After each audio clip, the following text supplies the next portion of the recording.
প্ৰতি বছৰ ধৰি এইবেলিও পৰম্পৰাভাৱে ধুবুৰীত অশোকাষ্টমী মেলা অনুষ্ঠিত হৈছে। ধুবুৰী অশোকাষ্টমী উপলক্ষে ভক্তপ্ৰাণ ৰাইজৰ স্নান কাৰ্য পৰে পৰা আৰম্ভ হৈছে। ধুবুৰী নেতাই ধুবুনী ঘাটত ব্ৰহ্মপুত্ৰ নদীত হাজাৰ হাজাৰ ভক্তপ্ৰাণ ৰাইজৰ ভিৰ কৰা পৰিলক্ষিত হৈছে।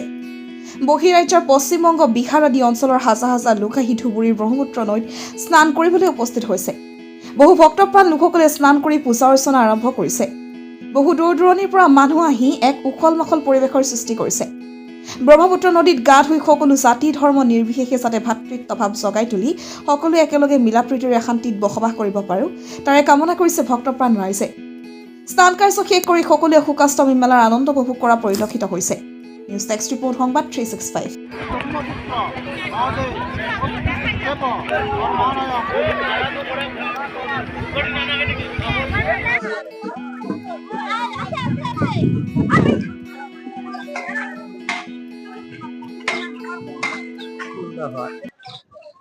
এটা তো ঐতিহাসিক একটা অনুষ্ঠান, ধুবুরী অশোকাষ্টমী স্নান।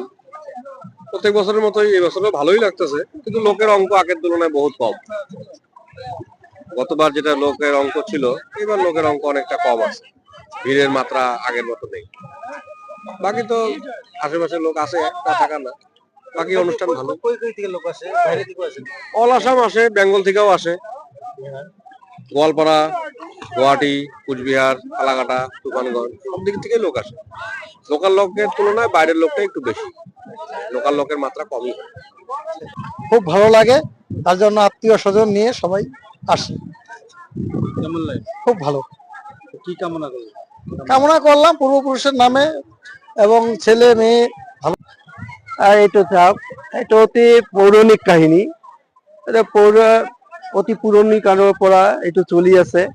এটা ধুবুৰী এই কাৰণত মানে বেহুলা লক্ষীন্দৰৰ যিটো পৌৰাণিক কাহিনীৰ ওপৰত ভিত্তি কৰি আমাৰ ধুবুৰী চহৰৰ নামাকৰণ হৈছে। আৰু এই নামাকৰণৰ ভিত্তিত আজি ব্ৰহ্মপুত্ৰ, আজি অশোকাষ্টমী। এই অষ্টমীত কেৱল মাত্ৰ যে অসমৰ মানুহ আহে এইটো নহয়, আৰু বহুত দূৰৰ পৰা বেংগল, বিহাৰৰ পৰা মানুহ ইয়াত আহি পুণ্য স্নানৰ উদ্দেশ্যত তেওঁলোকে পুণ্য কামনা কৰি ইয়াত স্নান কৰে।